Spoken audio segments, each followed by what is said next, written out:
You are born, and the first thing the doctor sees isn't your weight. It isn't your length. It isn't the color of your eyes or whether you have your father's nose. It's the number. It's on your wrist, burned into the skin like it was always supposed to be there. Black digits, perfectly clear, perfectly permanent. A date, a day, a month, a year. The exact moment your heart will stop. The doctors don't talk about it. They don't have to. Everyone already knows what it means. Everyone in that room has one of their own. Your mother looks at yours before she looks at your face. She doesn't mean to. She just does. Because that's what the world has become. That's what every parent does now in the first second. Before the joy, before the tears, before any of it. They look at the number. They do the math. They count the years. And then they decide how to feel. Here's what nobody tells you about a world where everyone knows their death date. The first thing that changes isn't fear. Fear comes later. The first thing that changes is the insurance industry. It collapses in 18 months. Because the entire model of insurance is built on uncertainty.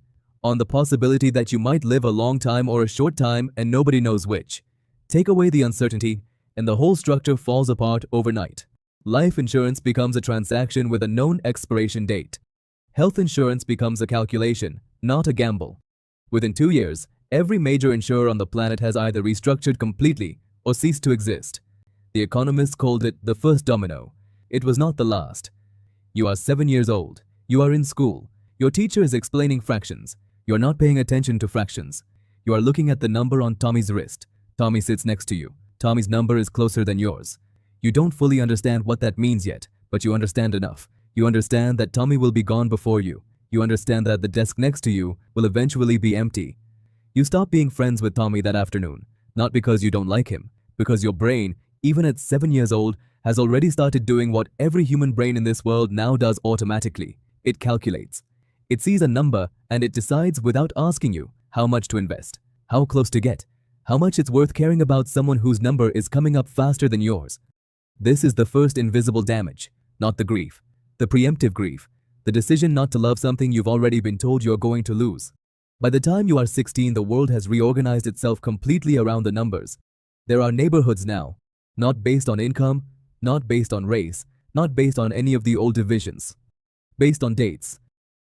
People with numbers in the same decade cluster together naturally.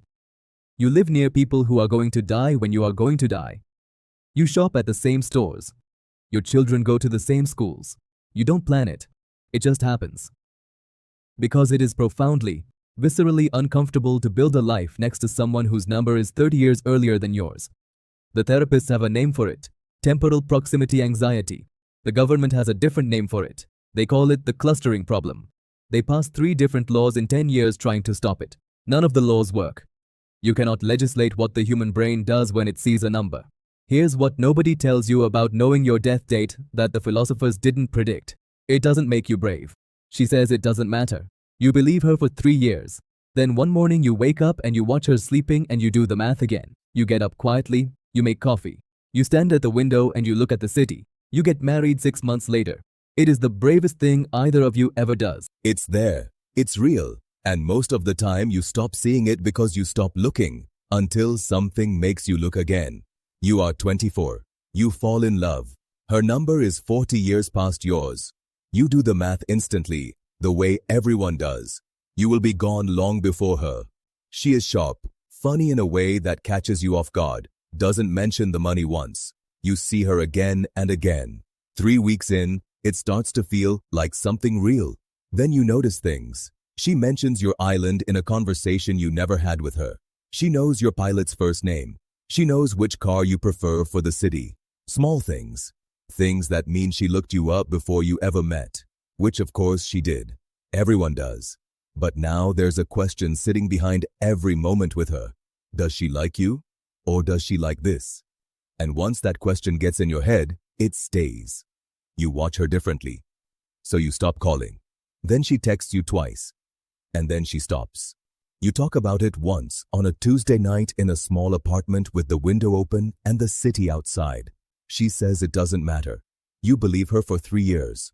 Then one morning you wake up and you watch her sleeping and you do the math again. Not because you want to, because you can't stop.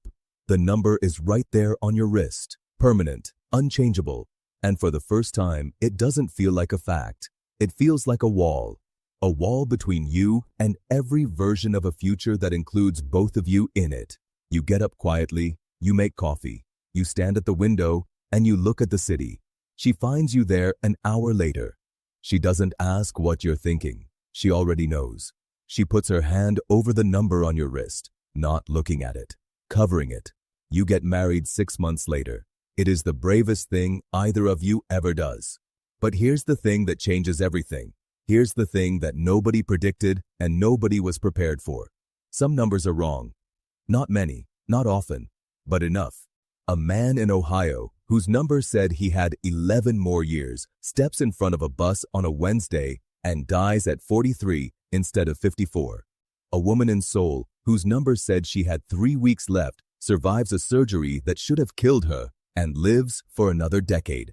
The numbers are not perfect. They are close. They are right most of the time, but they are not a guarantee. They are a probability. And this changes everything.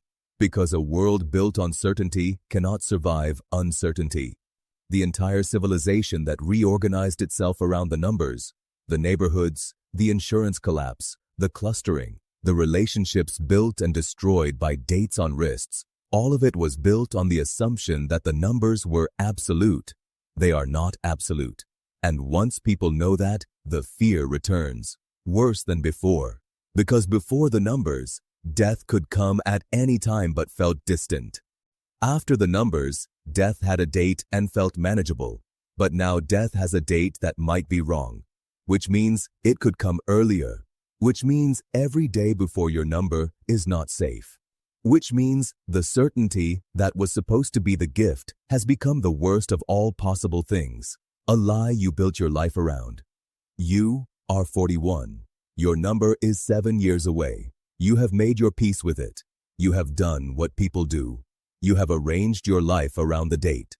Your children will be grown. Your house will be paid for. You have planned the last 7 years carefully, the way people in this world learn to plan. You know what you want to finish. You know what you want to see. You have a list. You have always had a list. Then you meet a man at a conference. He is a researcher. He studies the anomalies, the wrong numbers. He tells you, over coffee in a hotel lobby, that the error rate is higher than the government reports. Not by much, but higher. You ask him what higher means. He tells you. You drive home that night in silence, the radio off, the city passing outside the windows. 7 years was manageable. 7 years was a plan. But 7 years that might actually be 6, or 5, or tomorrow. That is not a plan. That is just life. The same life everyone lived before the numbers existed. The same uncertainty that the numbers were supposed to eliminate. Except now, you have lived 41 years in a world with certainty, and you have forgotten how to live without it. You have forgotten how to just exist without knowing. Here's what the world without numbers never understood. Uncertainty is not the enemy. Uncertainty is the thing that makes today matter. When you don't know how many days you have, every day has the same weight. Every morning is the same kind of gift and the same kind of question. You wake up and you don't know, and that not knowing is the engine of everything, of love and urgency and the strange, desperate beauty of being alive inside a finite amount of time with no map. The numbers took that away. They replaced it with a schedule, with a plan, with a life lived like a project with a deadline already printed on the brief. And for a while, that felt like control. For a while, that felt like power. The power to prepare, the power to say goodbye properly, the power to not be surprised. But you cannot live fully inside a plan. You can only live fully inside a question. You are 41 and you are driving home and the radio is off, and for the first time you pull over. You pull over on a street you don't know and you sit in the car and you think. You think about the number on the wrist, about what it used to mean, about what it means now, about the difference. You look at the number on your wrist. You look at it for a long time, and then something happens that hasn't happened since you were a child. Since before you understood what the number meant. Since the days when you looked at it the way you looked at your own hand, just a part of you, unremarkable, ordinary. You stop seeing it as a deadline. You start seeing it as a reminder. Not of when you end, of the fact that you end, of the fact that ending is what makes the middle matter. Of every person you love has a number, and every number is coming. And the only thing that was ever real was the space between the numbers. The space where everything happens. You pull back onto the road. You drive home.